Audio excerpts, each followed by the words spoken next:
Check 1, 2. Testing 1, 2. This is Mr. Nobody.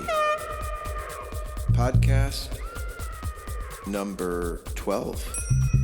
12 o'clock, 12 apostles. Hello. The pantheon of 12 Sumerian gods. 12. I met a mathematician who said that the dodecic system of math was far superior to anything else. 12 hours, divisible in a day. Yeah. 1, 2, check 1, 2, 12. Yeah. There's a pandemic going on. Yeah. And, yeah. I've been holed up in my apartment. I've been managing to exercise, read, practice, compose. I feel pretty slutty in a good way. Those are my favorite things to do.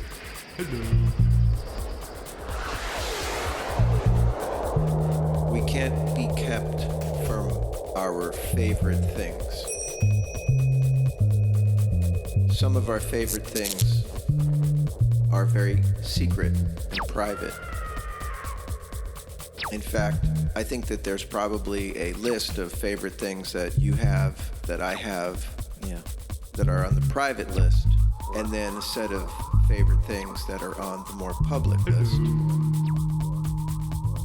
Just talking about your very private pleasures, things that you like to do, that you're gonna do, given the chance, or that you'll make the chance, because those are the things that drive you. I personally think it's very important for every person to analyze and uncover, excavate the truth about themselves.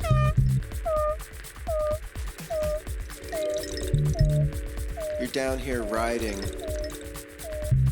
on this life. You're the rider. And your body is the ride. Your life, your history, your connections, your family, your moments. That's the ride.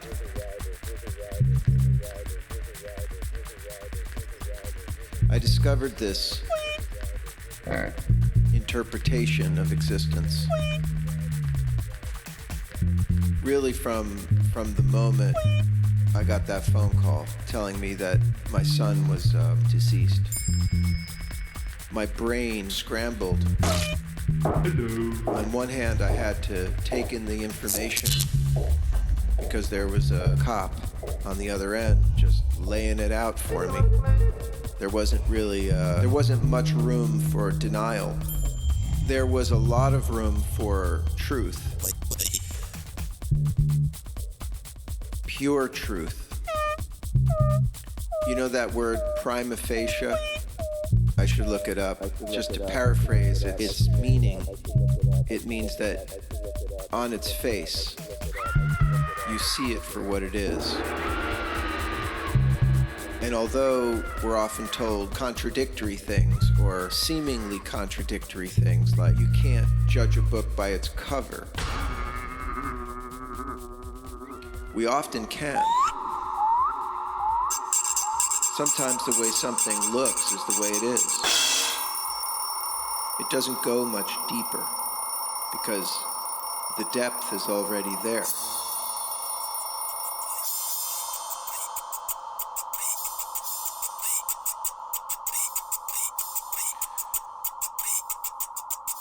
When I was grasping the meaning of my son's death in those few moments,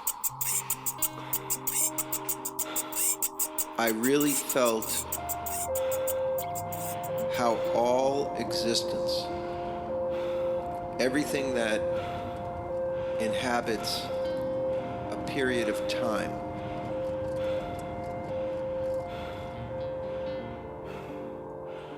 and I don't even know if it includes rocks or not. Trying not to overthink it, because when we overthink things, we often invent religions. because we have to explain them, so we start adding shit. But there was a truth about life, or about existence. And it wasn't coming from the outside, it was coming from the inside and exploding out. And maybe, not to get too metaphysical, but there was no inside or outside. The nature of existence or existence was not held within any kind of permeable object or body definition. But I did feel, I did receive from myself or from the universe, which was clear that I was a flame. A flame. We're flames. A flame burning from that fire. And we feel like our little flicker is independent, but it's not. It's just a fire flickering. Hello. So I felt that fire that connected all of us, or that we are all flickers of. That was one element.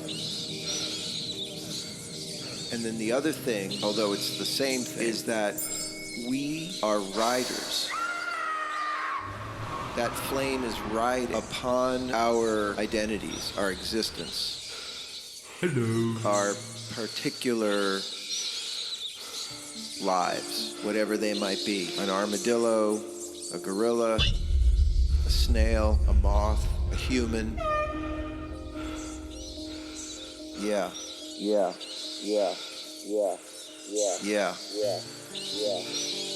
I don't know what it's like to be other animals except maybe my cat, with whom I have interspecies communication with. I know I do. But to be a human is a very interesting ride. Because you get to live a long time compared to other animals. At least these days you do. In the past, you were lucky if you lived to 30 or 25. But these days, you get to come up from an animal, from being born just a straight-up animal. And you're given the possibility of this tradition of thought if you learn to read. I suppose. There's some countries where because of their ideologies, they prevent the illumination of the mind through reading, a kind of genocide, I suppose. Maybe you could be so caught up in knowledge and information that you lose contact with your animal self. So perhaps a balance between your animal self and your intellectual, cultivated self. That's a better word. To be cultivated, to grow yourself. Hello. It should be with the help of your parents initially. And if your parents suck, you're going to have a harder time. Although my father was intellectual, he was also highly irrational, ideological. His brains were all scrambled with religion and guilt and secrets. I know he had secrets that troubled him. Secrets. I just don't know what they are. His ride was not so easy early on. You only have secrets because you enjoy doing what those secrets are. And unfortunately for a lot of people, those secrets are getting fucked up, probably sex. I don't think there's a problem with sex per se, but there sometimes is a problem with being overly obsessed with it to a point where it's identifying, it's central to your motivations. Destructive. Society can't control the animal. Marriage and relationship, social mores, it still doesn't control the animal inside of us. We're still going to drive fast, we're going to fuck what we want to fuck, or get high as often as possible, eat the thing that we want to eat, and kill the thing that we want to kill.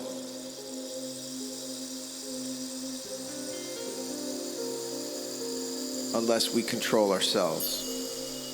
Only the animal can control those things. And it's interesting, it kind of comes down to the individual. How much havoc are you willing to cause because you can't control yourself? I respect the animal inside of me, the animal that I am, But if I just let it run the show, I'm the one who would be fucked. And you, and society. And there has been times in my life, I'm no better than anybody else. I'm worse in many ways. That I couldn't control my hunger, my appetites, my animal. It took me a while to kind of cultivate better ways of doing it that weren't destructive to everybody around me and myself.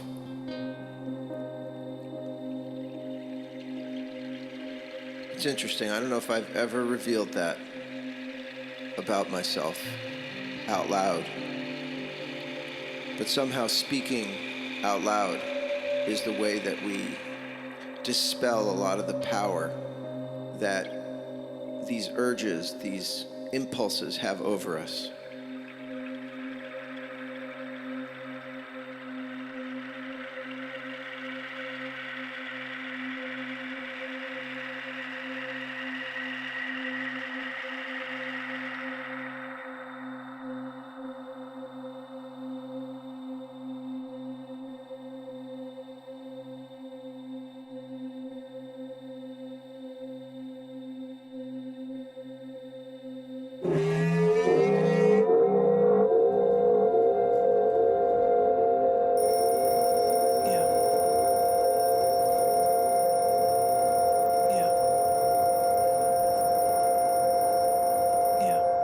It's sensation, so tricky. Prima facie, the traffic needs to be cultivated so that it's not destructive. I think the same thing about getting high. I loved getting high, particularly on marijuana. And I never thought I'd lose the taste for it, the urge. I quit for a number of years.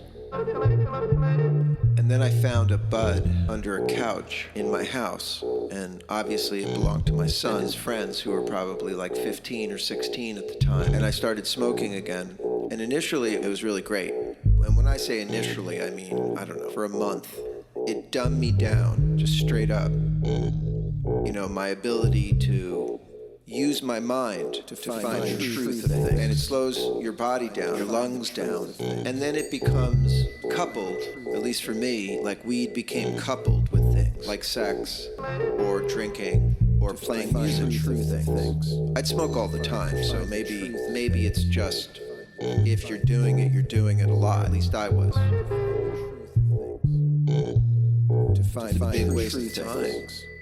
Like, how can you live constantly high at your best?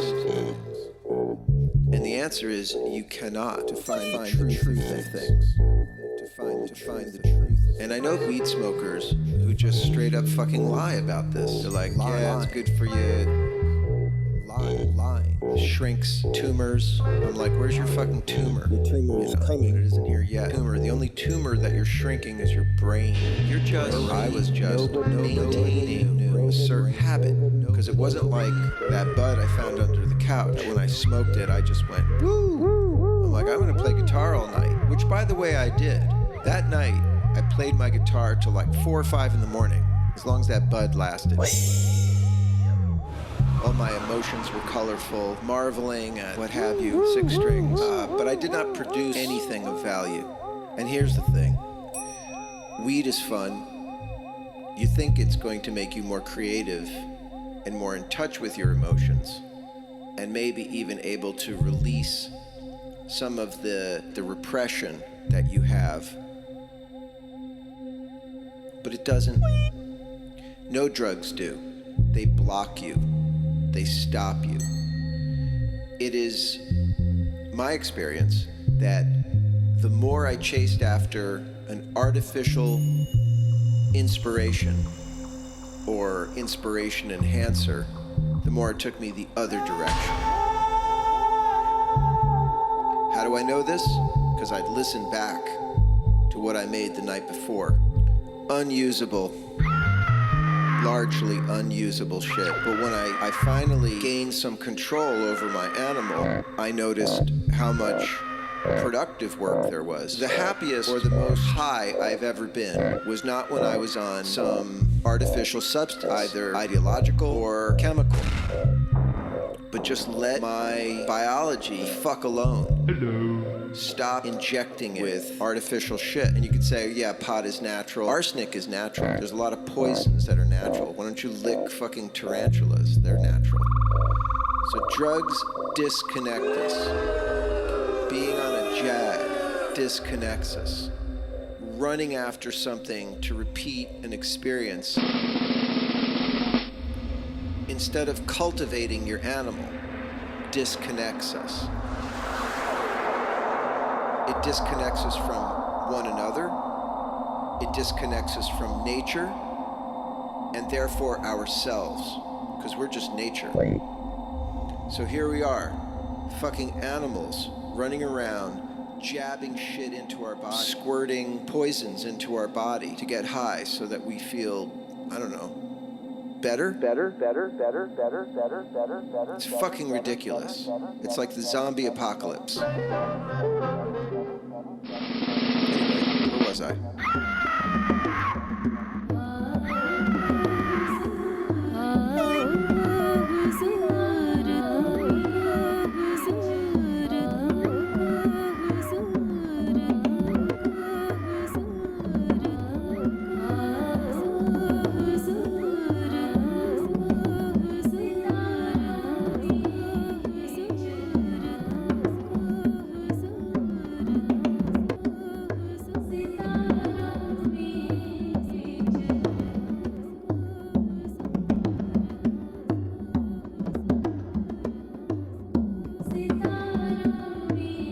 Maybe it's just addiction.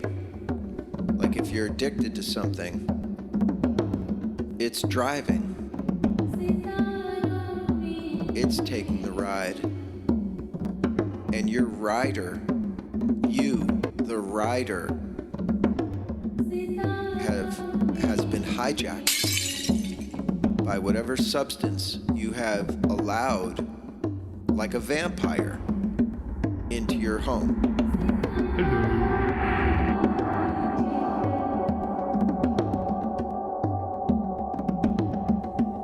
Like, I gotta think that you junkies out there feel really empowered right before you shoot up.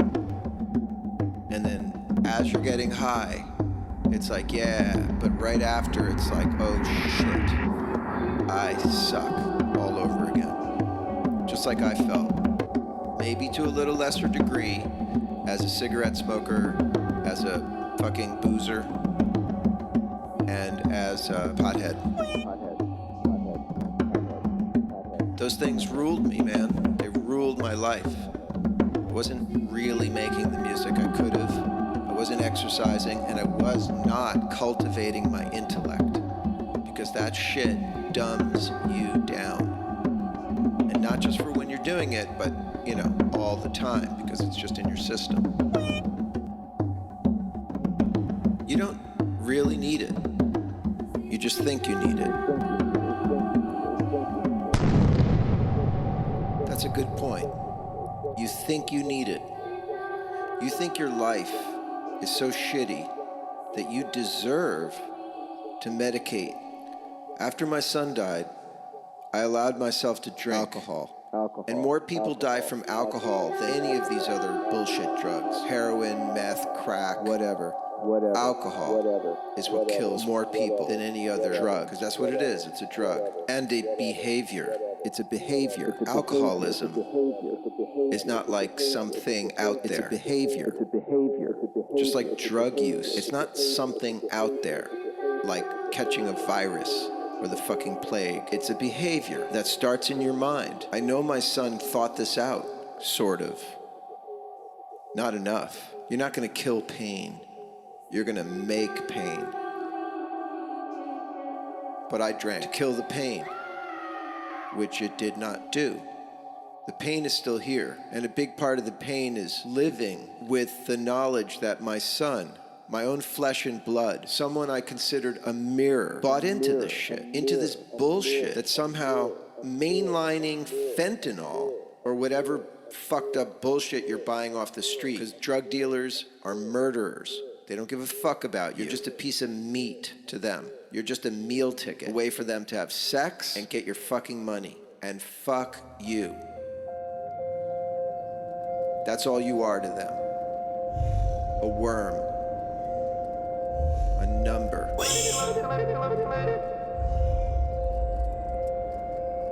That whole enterprise is so amoral, uncultivated, no art, no life. So all these addictions, riding this artificial, chemically induced fuckfest straight into the dirt. Let's not lie to each other. I want to talk to you like I would talk to my son if he was alive, with love, with real compassion, with your pain. Son, don't buy into this fucking bullshit where you're getting used and you're just gonna kill everything, all the life you could have had, all the love you could have had. My son was falling in love with this beautiful girl. This is bullshit. All the gateway drugs, all the addiction behavior. We only do it because we think it's gonna lessen the pain and dull it out. And it dulls you out. It dulls out your intellect, your motor nerves, and your connection to yourself, to nature, to life.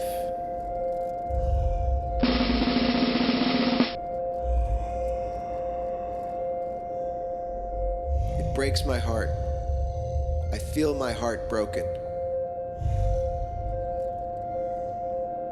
I'm trying to overlap the pieces and sew them together with some honesty and just get out of my way and let it come.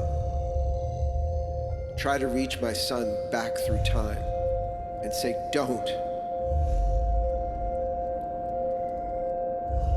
And not for me, but because you know what's better.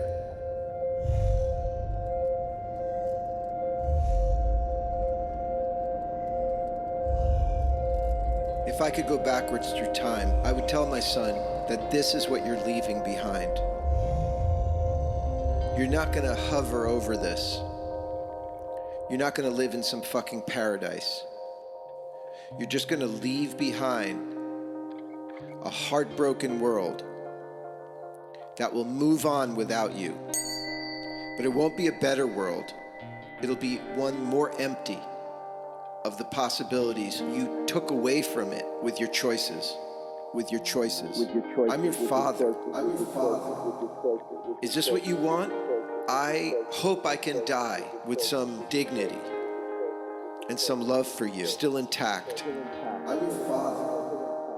But your actions, playing with these bullshit fucking drugs, it's a foul, it's wrong. It robbed me of a piece of my life. I can't put it back together. My music is horribly sad now. I almost quit playing because I felt like if you were gonna give up and quit your life, why should I go on? For who? And for what? And meanwhile, thousands are gonna fucking die today. Not by shooting this bullshit up, but by starting. That's when you die.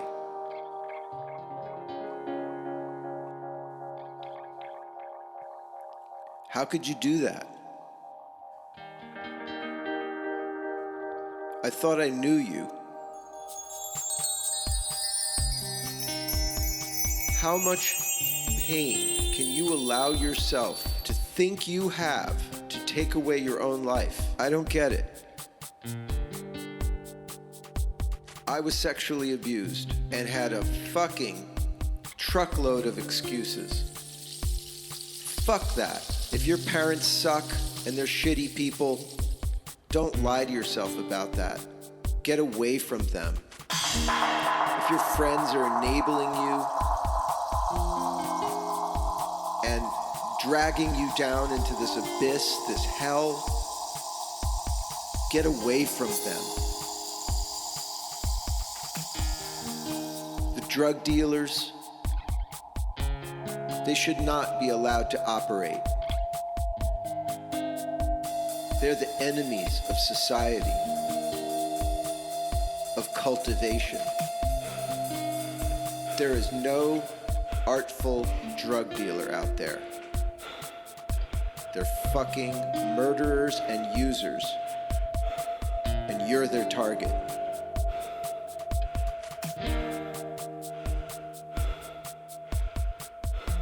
I spiral in and out, to the deepest feelings of love, and then back out into my anger and my hatred.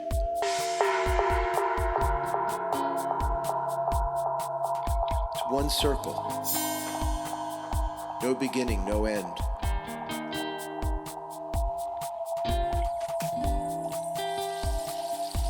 You don't have a fucking disease. You're permitting yourself this behavior. This is what you have as a result. Destroyed lives. I used to be somebody, son. Not anymore. Just like you. Not anymore.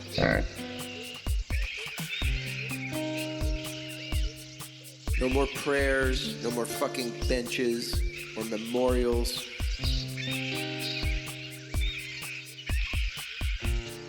Nothing. Nobody. That's it for today. Mr. Nobody. Over and out. Nobody. Over and out.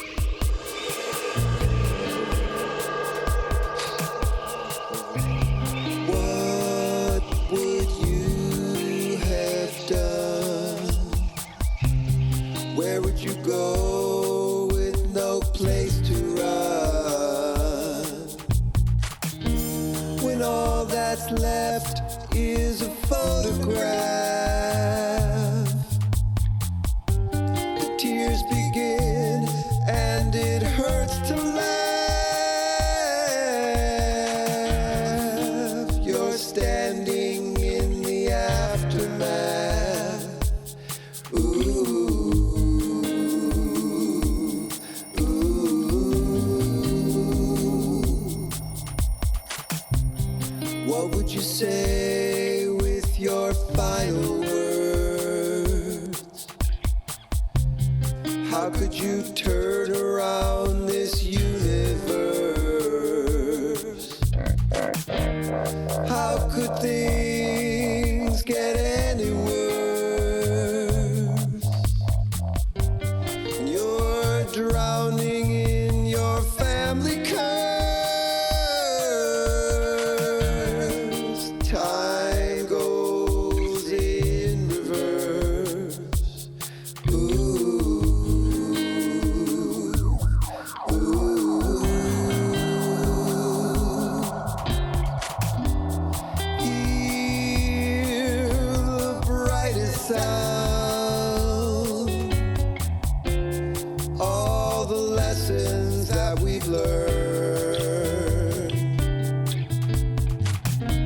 The truth is that we're jerked around, and the sun only burns. Hello. Hello.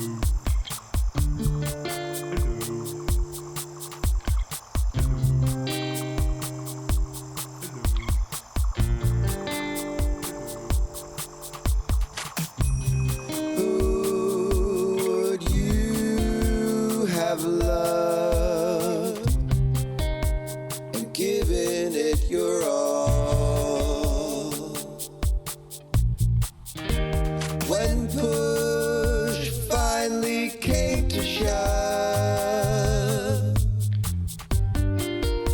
your skin began to crawl.